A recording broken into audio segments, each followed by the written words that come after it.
Il semble que des génisses rousses naissent régulièrement en Israël, ce qui amène certaines personnes à penser que le retour de Jésus est proche. Et pourquoi en est-il ainsi? Quel est le rapport entre une génisse rousse et la fin des temps?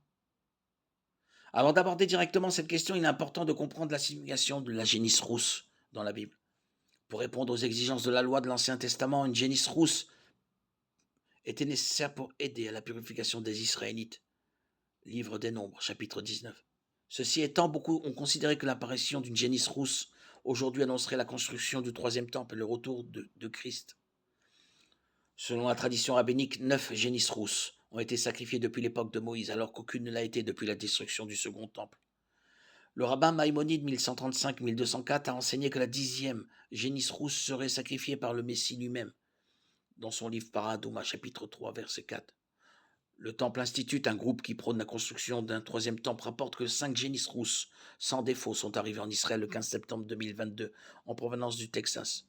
De nombreuses personnes considèrent cet événement comme un accomplissement de la prophétie, puisque l'acquisition d'une génisse rousse constitue une avancée majeure dans les plans d'un nouveau temple.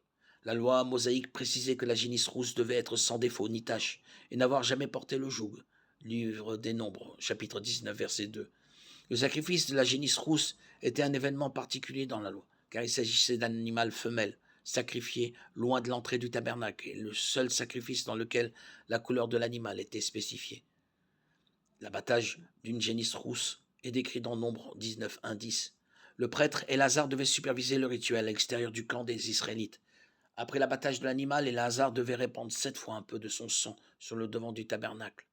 Puis il quittait à nouveau le camp et supervisait l'incinération de la carcasse de la génisse rousse. Pendant que la génisse rousse brûlait, le prêtre devait ajouter au feu du bois de cèdre, de l'hysope et du cramoisi.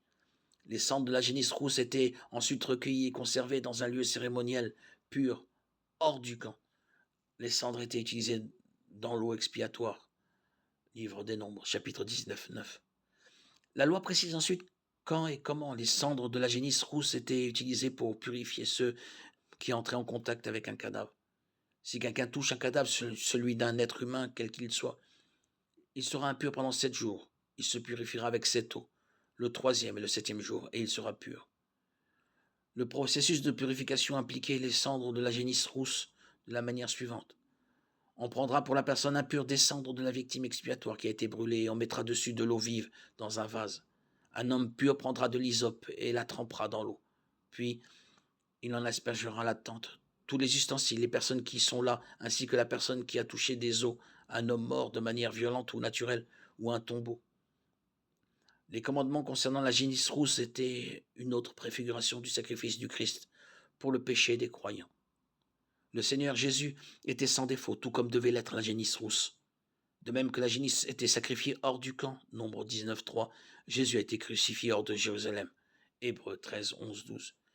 Et tout comme les cendres de la génisse rousse purifiaient les gens de la contamination de la mort, le sacrifice du Christ nous sauve de la condamnation et de la corruption de la mort.